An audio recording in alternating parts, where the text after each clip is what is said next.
Good afternoon, delegates and alternates. It's been about a week, exactly a week, since the caucus night. So first of all, thank you for coming out to caucus, taking your Tuesday night and attending. It probably ended up being I think some people were there for 3 hours that night. So that is obviously the first step to becoming a delegate. And now you get to go off to the endorsing convention this Saturday, March 7th, at 9 a.m. at the Shakopee VFW, and you probably want to get there 20-30 minutes early because the event should be starting around 9 o'clock. A lot's gone on in the last week, so I wanted to cut a quick video, get this out in the email to you, and just talk about what's happened. So last night was the Scott County GOP BPOU meeting, and that's a monthly meeting, and that's the opportunity to go out, and anybody who associates as a Republican can come out here and attend the meeting, observe, have an opportunity to have some input. So I attend these meetings as often as I can. And Bob Lunan, my opponent, was actually there last night for the first time in at least 2 years.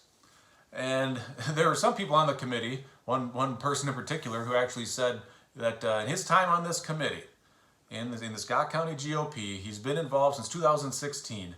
And he looked at Bob and said, "I have never seen that man. I don't know who that man is." And so this person on the committee, he's been involved since 2016. So for the first 2 years he was on the committee, Bob was a state representative. And he says he has never even seen him. That speaks directly to Bob's lack of participation with the party. But now he feels he can come out to this meeting. This is what his agenda was. He came out to the meeting and he had a list of demands. He wanted the party to do a number of different things, and it was not received incredibly well because he hasn't been there. He hasn't been present. So why should the party suddenly cave into him 5 days before this convention? So, he went through his demands, and for each one of these things, he got a little pushback. And he was asked, well, if we give you what you want, will you sign the pledge to abide by the endorsement this Saturday? And his answer was no. He was also asked, well, if we do what you want, will you take back your words that you put out there to the media on Facebook, where he was bashing the Scott County GOP? And he said no. So the outcome was, well, he said, essentially saying, if you do what I tell you to do, I'm still going to call this whole thing rigged, and he's out there whining. But if you don't do what I tell you to do, I'm going to do the same thing. So it changes nothing. And so every one of these things he was asked these same questions. And every single time he said no, he will not abide by the endorsement. And for those that are new to this process, that is a slap in your face. When you take your Saturday afternoon, this Saturday, to show up and you listen to Bob, you listen to me, and you make a decision on who you think would best represent the district. If people endorse me this weekend, he's saying, I don't care, I'm going to go to a primary. That's exactly what he did in 2018. That's exactly what he did in 2014. He keeps spitting in the face of the delegates and spitting in the face of this process. And now, for the last, 5 days, he's been whining about the process. I struggle to understand what his intentions are. In fact, so did a lot of the members of the committee last night. He was asked a handful of times, why is he even here?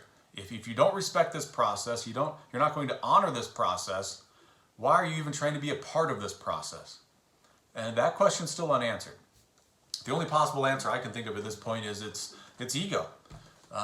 He has a massive ego, and he wants to feel good about himself. I don't understand at this point why he is so persistent on ignoring the will of the people and trying to just plow forward anyway. That has divided the Scott County GOP more than anything else, more than anybody else that comes to my mind.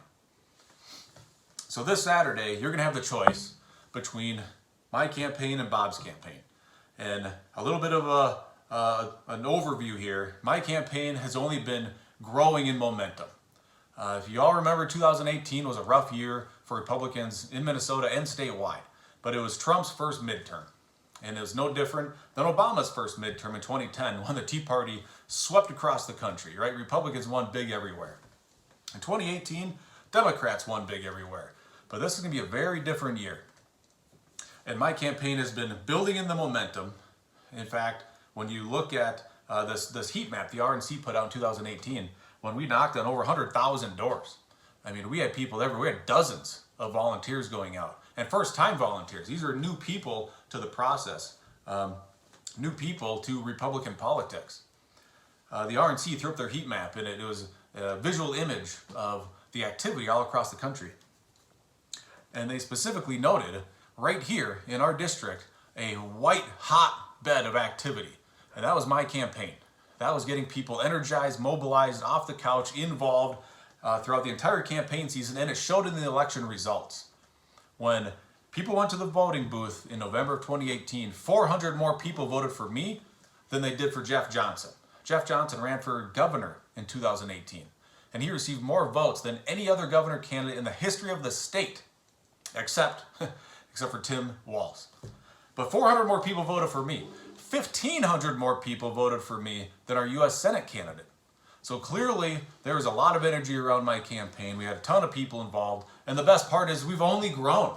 I've got way more people around me that have been excited about what we're doing, what we're talking about. And really, at the end of the day, it's holding politicians accountable. That's what we're talking about. It's rallying and unifying behind platforms, behind ideas. And that has got people excited and involved. That's why I'm the only candidate that can win this November. That's why I ask for your support at the endorsing convention this Saturday. We'll see you out there.